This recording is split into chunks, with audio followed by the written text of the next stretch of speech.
Hello friends, iBomma ఈ పేరు వింటేనే సినిమా ఇండస్ట్రీ ఉలిక్కిపడుతుంది. ఎంతోమంది కష్టపడి కోట్లు ఖర్చు పెట్టి సినిమా తీస్తే దాన్ని ఉచితంగా జనాలకు పనిచేస్తున్న ఈ ఐబొమ్మ వెబ్సైట్ అడ్మిన్ రవి ఎట్టకేలకు పోలీసులకు దొరికాడు. ఇది ఇండస్ట్రీకి శుభవార్తే. కానీ ఈ అరెస్ట్ తర్వాత కొంతమంది సినీ ప్రముఖులు, నిర్మాతలు స్పందిస్తున్న తీరు, వాళ్ళు చేస్తున్న డిమాండ్లు చూస్తే ఆశ్చర్యం కలుగుతుంది. ఎందుకంటే ఐబొమ్మ రవిని రోడ్డు మీద కాల్చి చంపాలి, ఎన్కౌంటర్ చేయాలి అని స్టేట్మెంట్స్ ఇస్తున్నారు. అసలు ఒక పైరసీ నేరానికే ఎన్కౌంటర్ పరిష్కారమా? ఆవేశంలో మాట్లాడుతున్న ఈ ప్రముఖులకు మన రాజ్యాంగం మీద, చట్టాల మీద కనీస అవగాహన ఉందా అంటే ఉంటుంది. ఉండకుండా ఈ స్థాయికి ఎలా వస్తారు? ఇక అసలు విషయానికి వస్తే, సినిమా అనేది ఒక వ్యాపారం, అది అందరికీ తెలిసిందే. సినిమా చేసేదే లాభాలు పొందాలని, డబ్బు గడించాలని. అలాంటి ఒక సినిమా వెనక వందల మంది కష్టం, నిర్మాతల పెట్టుబడి ఉంటుంది. ఇది ఎవ్వరూ కాదనలేని నిజం. దాన్ని ఎవరో ఒకరు దొంగతనంగా సినిమా రిలీజ్కి ముందే కాపీ కొట్టి వెబ్సైట్లో పెట్టి జనాలందరికీ ఫ్రీగా పనిచేస్తుంటే, ఫ్రీగా చూపిస్తుంటే ఆ సినిమాని నిర్మాతకి నష్టం రాదా? మరి అలాంటి నిర్మాతకి కడుపు మండడం సహజమే కదా. అయితే ఎంత బాధలో ఉన్నా సరే ఎన్కౌంటర్ చేయాలి, రోడ్డు మీద కాల్ చేయాలి అనేంత ఆవేశమా? ఇలాంటి దుర్మార్గుల్ని శిక్ష పడేదాకా, లేకపోతే ఇది అరెస్టులు కాదండి, ఎన్కౌంటర్లు చేయాలి. అలాంటి సినీ ప్రముఖుల అభిప్రాయాల మీద చిన్న విశ్లేషణ చేద్దాం. పాయింట్ నెంబర్ 1, రోడ్డు మీద కాల్ చేయడానికి ఇది సినిమా కాదు. సినిమాలో హీరో విలన్ ని కోర్టుకు తీసుకెళ్లకుండా నడి రోడ్డు మీద చంపేస్తే జనం చప్పట్లు కొడతారు. కానీ ఇది డెమోక్రసీ, ప్రజాస్వామ్యం.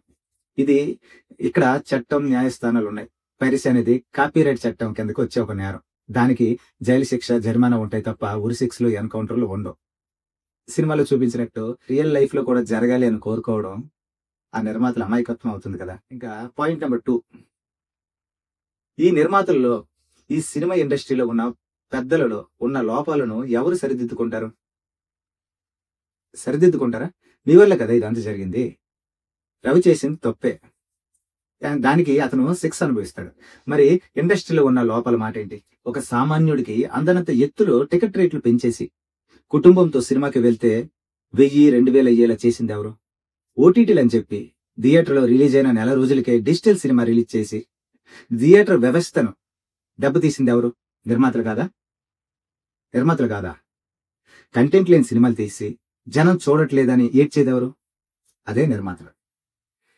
ఇలాంటి నిర్మాతల వల్లే మంచి మంచి సినిమాలు కూడా రిలీజ్ కు నోచుకోవడం లేదు. ఎందుకంటే సినిమా వ్యవస్థ, సినిమా హాల్లో కొంతమంది చేతుల్లోకి వెళ్ళిపోయింది అనేది చాలా మంది వాదిస్తుంది. ఇవన్నీ నిర్మాతలే చేసేసి ఒక సామాన్యుడు ఐబొమ్మ లాంటి వెబ్సైట్ ని ఎందుకు ఆశ్రయిస్తున్నాడో, ఎందుకు అందులో సినిమాలు చూడడానికి ఇష్టపడుతున్నాడో అని ఆలోచించకుండా కేవలం ఆ అడ్మిన్ ని, అంటే రవిని చంపేస్తే సమస్య తీరిపోతుంది అనుకోవడం అవివేకం కదా. పాయింట్ నెంబర్ 3, చట్టం ఎవరికైనా ఒకటే. రేపొద్దున ఇండస్ట్రీలో ఎవరైనా డ్రగ్స్ కేసులోనో, యాక్సిడెంట్ కేసులోనో దొరికితే ప్రజలు కూడా వాళ్ళను ఎన్కౌంటర్ చేయాలి అని డిమాండ్ చేస్తే ఒప్పుకుంటారా? చట్టం తన పని తాను చేసుకుపోతుంది. చట్టానికి మనం సమయం ఇవ్వాలి, అంతేగాని మనం కోల్పోకూడదు అని ముఖ్యంగా నా తరపున నిర్మాతలకి తెలియజేసుకుంటున్నాను. ఇది కేవలం నా అభిప్రాయం మాత్రమే.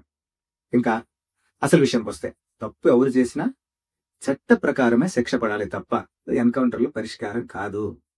ఇది గమనించాలి నిర్మాతలు. ఆవేశంలో మాట్లాడి ఉండొచ్చు, కానీ ఆ తర్వాత ఆ నిర్మాతలు కూడా, ఇలా మాట్లాడిన నిర్మాతలు కూడా రిలీజ్ అయ్యారు. ఆ వీడియో మనం చూడొచ్చు. అయితే పైరసీని మాత్రం అరికట్టాలి. ఇది తప్పకుండా చేయాలి. దానికి బలమైన సైబర్ చట్టాలు రావాలి. టెక్నాలజీని వాడి వెబ్సైట్లను, అంటే ఇలాంటి వెబ్సైట్లను బ్యాన్ చేయాలి. అంతే తప్ప దొరికిన వాడిని చంపేయాలని డిమాండ్ చేయడం ఒక బాధ్యత గల పౌరుడిగా, ఒక సెలబ్రిటీగా సరైన పద్ధతి కాదు అని నా అభిప్రాయం. వ్యవస్థలో మార్పు రావాలి. కేవలం మనుషులను చంపితే నేరాలు ఆగిపో. పైరసీని అరికట్టడానికి సినిమా టికెట్ ధరలు తగ్గించి, పాప్కార్న్ ధరలు ముఖ్యంగా తగ్గించి, ఈ పాప్కార్న్ మీద మామూలు కౌంటర్లు పడట్లేదు. 20 రూపాయల పాప్కార్న్ 250 రూపాయలకి అమ్మిన పరిస్థితి. ఒక నలుగురు వెళ్తే పాప్కార్న్కి 1000 రూపాయలు అయిపోతుంది. పాప్కార్న్ ఎంత రేటు పెంచేసింది ఎవరు? సినిమా పెద్దలే కదా. ఒక పాత హాల్ని తీసుకొని రెనోవేషన్ పేరుతో ఒక మల్టీప్లెక్స్ చేసి, ఐమాక్స్ చేసి 100 రూపాయలు ఉన్న టికెట్ని 1000 రూపాయలు, 800, 700, మార్నింగ్ షోకి ఒక రేటు, సెకండ్ షోకి ఒక రేటు, ఇలా చేసింది ఎవరు? నిర్మాతలే కదా. కాబట్టి నిర్మాతలు కూర్చొని ఆలోచించాలి. సినిమా రిలీజ్ అయితే ప్రేక్షకుడికి ఒక అందుబాటులోకి ఒక రేటుని తెచ్చి, ఒక ₹100 నుంచి ₹200 మధ్యలో ఒక రేటు పెట్టి, ప్రేక్షకులు తమకు నచ్చిన స్నాక్స్ ని వాళ్ళే తెచ్చుకునే అవకాశాన్ని కల్పించాలి.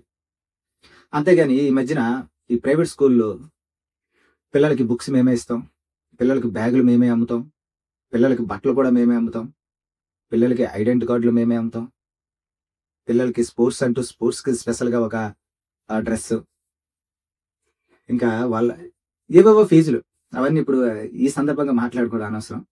అది ఇలా ఒక మల్టీప్లెక్స్ థియేటర్ కూడా సామాన్యుడి పైన భారం మోపుతుంటే సామాన్యుడు ఇంకేం చేయాలి చెప్పండి.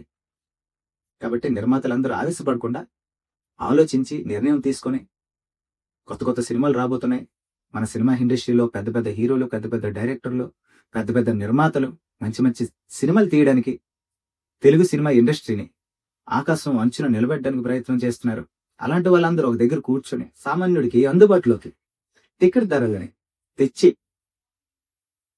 ఏ సామాన్యుడైతే సినిమా హాల్కి రాకుండా సెల్ ఫోన్ దగ్గరే ఆగిపోయాడో అలాంటి సామాన్యుడిని సెల్ ఫోన్ దగ్గర నుంచి సినిమా హాల్కి రప్పించే బాధ్యతను కూడా తీసుకోవాలి.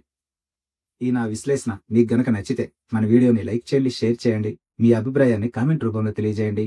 జై హింద్, జై భారత్.